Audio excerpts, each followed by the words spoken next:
Sementara itu pemirsa, pemerintah menegaskan akan menindak tegas para pembantai 4 warga Sigi, Sulawesi Tengah. Menko Polhukam Mahfud MD mengatakan tim Tinombala akan memburu kelompok Mujahidin Indonesia Timur yang diduga melakukan pembantaian tersebut. Ya, jadi pemerintah akan melakukan tindakan tegas dan memburu melalui tim atau Satgas Operasi Tinombala para pelaku kekejian dan kebengisan terhadap satu keluarga yang menyebabkan terbunuhnya 4 orang di Sigi. Tentu pemerintah mengutuk keras kepada pelakunya dan menyatakan duka yang mendalam kepada korban dan keluarganya. Pemerintah juga sudah melakukan langkah-langkah untuk melakukan pengejaran. Tadi tim Tinombala sudah menyampaikan tahap-tahap yang dilakukan untuk mengejar. Tetapi mereka sudah pulang ke bantuan ke Bapa di surga. Bapa di surga, hiburkanlah semua keluarga, hiburkanlah semua istri mereka, hiburkanlah anak-anak mereka, hiburkanlah saudara-saudara mereka, hiburkanlah semua.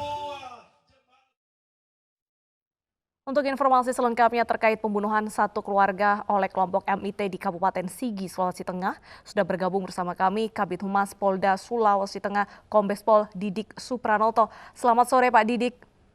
Halo, selamat sore Mbak. Baik, Pak Didik, bagaimana upaya polisi untuk memburu para pelaku dan apakah sudah ada yang ditahan Pak atau diamankan? Baik, jadi sejak kejadian kemarin, pihak kepolisian langsung melakukan pengejaran yang dilakukan oleh Satgas Tinombala dan juga bergabung dengan Densus 88. Nah, Satgas Tinombala ini terdiri dari kepolisian dan pihak TNI. Dan sekarang masih tetap melakukan pengejaran sampai ke beberapa wilayah yang dicurigai itu menjadi tempat atau rute atau jalur dari pelarian MIT Indonesia Timur. Bagaimana sebenarnya kronologi kejadian Pak sehingga 4 orang ini tewas? Nah, jadi pada saat pagi hari, ini menurut keterangan saksi, mereka didatangi oleh kelompok orang yang tidak dikenal. Ini jumlahnya ada sekitar 10 orang. Nah, kemudian setelah mereka datang, mereka langsung merampas beras yang ada di rumahnya, kemudian membakar motor. Setelah itu, mereka melakukan penganiayaan terhadap beberapa warga di situ, yang didahului dengan rumah yang didatangi yang pertama yang punya beras.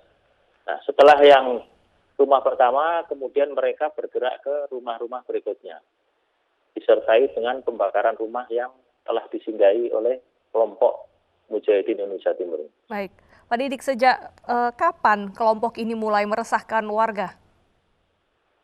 Sejak operasi pertama. Jadi sejak operasi pertama itu memang sudah meresahkan. Kemudian pada tahun 2020 ini sudah terjadi 7 kali penganiayaan dan pembunuhan terhadap warga. Jadi Mujahidin Indonesia Timur ini tidak memandang suku, agama dan pekerjaan. Jadi mereka acak yang dianggap dijadikan korban, mereka langsung melakukan tindakan kekerasan sampai dengan pembunuhan.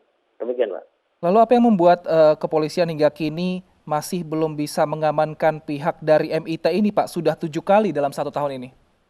Iya, jadi sebenarnya kelompok MIT ini pertambahannya ada naik turunnya. Jadi pada saat beberapa tahun yang lalu itu sampai 40 orang, kemudian sampai 5 orang, kemudian pada saat selesai gempa itu sampai 20 lebih.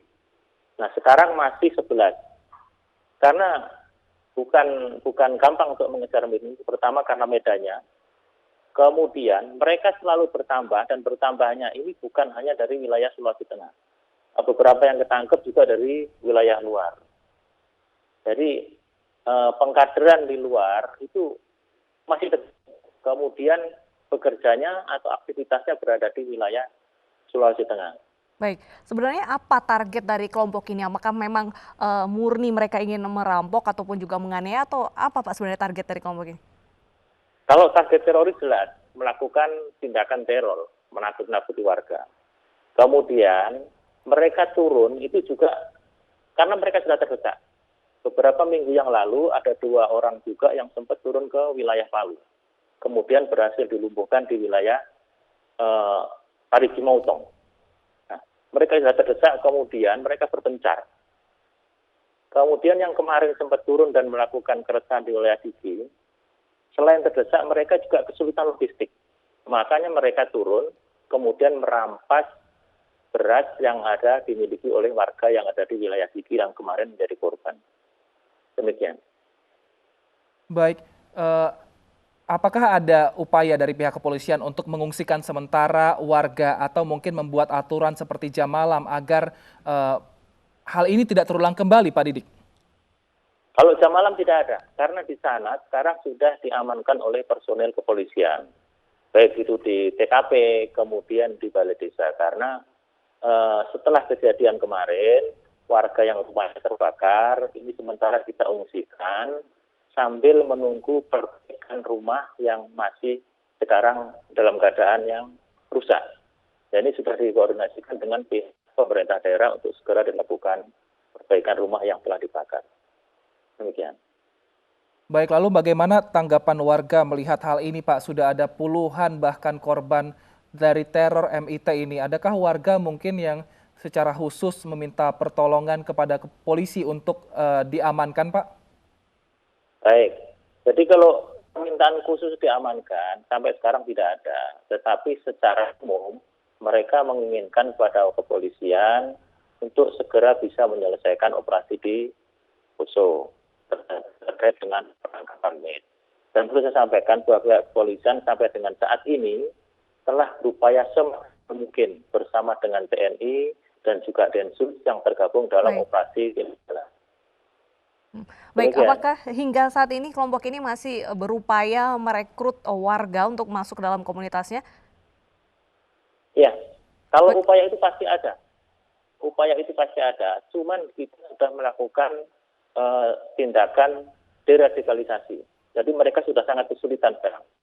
Jadi selain kita melakukan tindakan represif, pengejaran dan penangkapan, tindakan preemptif dan preventif atau deradikalisasi juga sudah kita lakukan. Rekrutmennya ini dari mulut ke mulut atau melalui media sosial, Pak?